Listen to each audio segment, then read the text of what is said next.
You are a nobody in a world of fallen gods, and your only goal is to become the Elden Lord, or burn it all to the ground.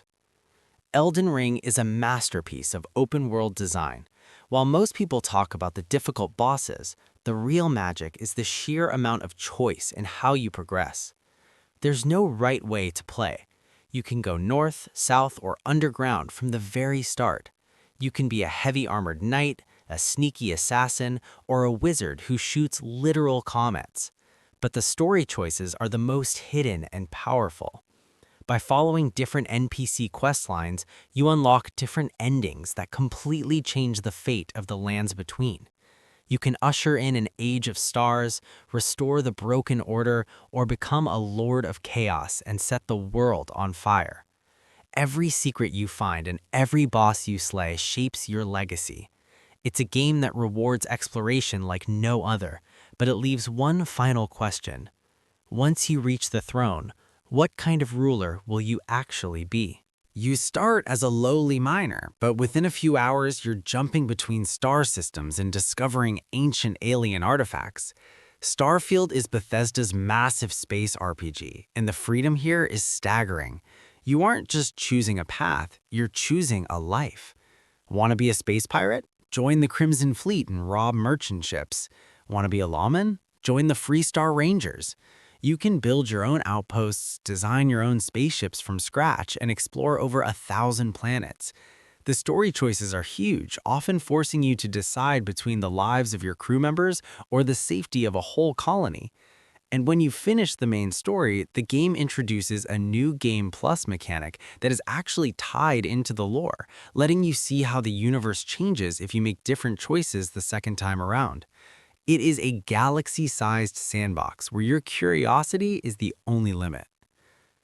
But there is one more world, one where the choices aren't just about who lives or dies, but about the very nature of the universe itself. The world is literally tearing apart, and you're the only one who can put a team together to stop two ancient, corrupted gods. Dragon Age: The Veilguard is the latest entry in this legendary series, and it doubles down on what BioWare does best: characters and consequences. The combat is flashy and fast-paced, letting you chain abilities with your teammates for massive combos. But the real game happens back at your base, the Lighthouse. You have to manage your relationships with a diverse crew of heroes. If they don't trust you, they might not perform well in battle, or worse, they might leave. Your choices throughout the story determine the fate of entire cities. Do you save the mage-run city of Minrothis, or the beautiful canals of Treviso? You can't save everyone, and the game makes sure you feel the loss. It's an epic fantasy journey where you truly feel like a leader making the hard calls. You might be a hero of legend, but in the vastness of space, nobody can hear you make the wrong decision. You play as a detective who is so drunk he forgot his own name, and your skills are literally the voices inside your head arguing with each other. Disco Elysium is unlike anything else on this list. There is no traditional combat. Instead, everything is handled through dialogue and skill checks. Your skills are things like Inland Empire, which lets you talk to your necktie, or Logic, which helps you solve the murder case. How you build your character changes how you see the world. You can be a rock star cop, a communist, a beggar, or a total disaster. The writing is hilarious, dark, and incredibly smart. Every choice you make, even the small ones like what clothes you wear, affects how people treat you and how the mystery unfolds. It's a deep psychological RPG that proves you don't need a sword to have an epic adventure. It's a weird world for sure, but there's a place where the gods are real, the magic is wild, and your past is a mystery waiting to be solved. What would you do if you were a machine that suddenly started feeling emotions? Detroit Become Human isn't a traditional RPG with stats and leveling, but it is the ultimate choose-your-path game. You control 3 different androids in a future where they are treated like trash, and every single button press can change the story. This game is basically a playable movie with thousands of branches. You can lead a peaceful revolution for android rights, Or you can start a violent war against humans. You can be a cold, calculating detective or a soft-hearted protector. The tension is insane because characters can die. If you fail a quick-time event or make a bad choice, one of your protagonists is gone and the story just keeps going without them. It's a game that constantly asks you what it means to be human, and it's one of the most stressful and rewarding experiences you'll ever have. But maybe you don't want to save the world. Maybe you just want to figure out who you are while suffering from a massive hangover. Being a professional monster hunter sounds cool until you realize that the humans are often worse than the monsters. The Witcher 3 is the king of storytelling. You are Geralt of Rivia, and your job is to find your daughter, Ciri, before a ghostly army gets to her first. The combat is all about preparation. You use oils, potions, and magic signs to take down griffins and vampires. But what really sets this game apart is the gray morality. In most games, there's a good choice and a bad choice. In The Witcher, there are just choices, and you won't know the outcome until 10 hours later. You might think you're helping a village by killing a spirit, only to find out later that the spirit was protecting them from something worse. It's a world where your actions have heavy, permanent weight. The world is massive, the music is haunting, and the writing is some of the best in gaming history. Even a legendary Witcher would struggle in a world where you have to decide if a machine can actually have a soul. Night City is a beautiful, glowing nightmare, and you're just a mercenary trying to survive a ticking time bomb in your brain. Cyberpunk 2077 had a rough start, but now it's one of the best first-person RPGs you can play. You play as V, and how you build your character completely changes how you play the game.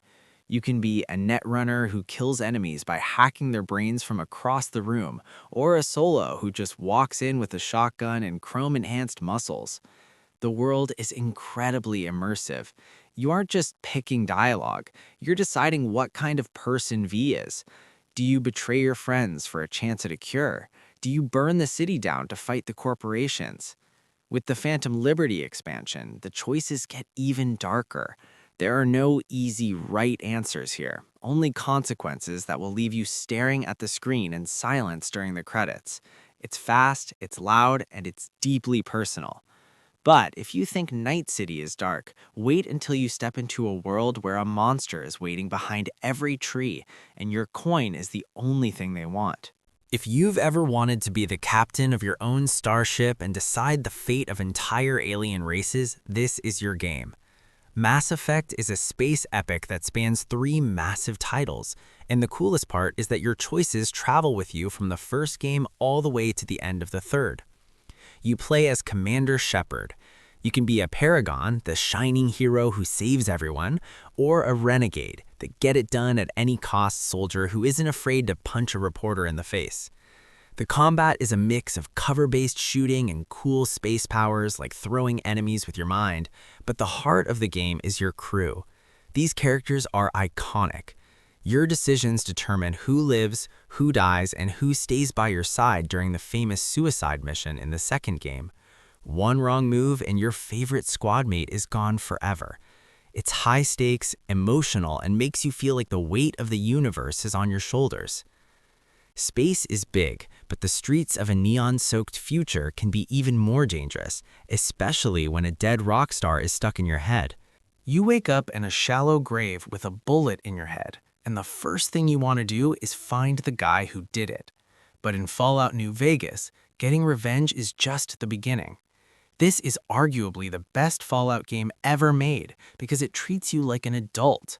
It doesn't tell you who the good guys are, it just gives you a desert full of factions and says, good luck. The combat is that classic first-person shooter style mixed with the VATS system, which lets you pause and pick your shots. But the real meat is the reputation system. You can side with the NCR and try to bring law to the desert, join Caesar's Legion if you're feeling like a villain, or just tell everyone to get lost and take over Vegas for yourself. What makes this special is that almost every quest can be solved in multiple ways. Are you a smooth talker with high speech? You can end the final war without firing a single bullet. Are you a science nerd? You can hack robots to do your dirty work. It's gritty, it's funny, and it's a masterpiece of player agency. You might be the king of the desert, but can you handle the pressure of being the last hope for a galaxy on the brink of extinction? Imagine a game where you can literally talk your way out of a boss fight, or just shove that same boss off a cliff for the lulz. That is the level of freedom we are talking about in Baldur's Gate 3. This isn't just an RPG, it is a giant digital playground where the developers basically said yes to every crazy idea you have. The combat is turn-based, but don't let that fool you. It is intense. You aren't just clicking buttons, you are using the environment. You can dip your sword in fire, explode barrels of wine, or use a spell to turn into a tiny cat to sneak through a hole in the wall. The story is even crazier. Every choice you make, from who you save in the first hour to how you treat a random goblin, ripples through the entire 100-hour campaign. You can be the hero everyone looks up to, or you can go full Dark Urge and leave a trail of chaos behind you. Gamers love it because it feels alive. Your companions have their own souls, and they will call you out on your nonsense or fall in love with you depending on how you play. It is the ultimate choose your path experience because there are literally thousands of ending variations. But as deep as these woods are, there is a wasteland calling your name, where your reputation is the only thing keeping you alive.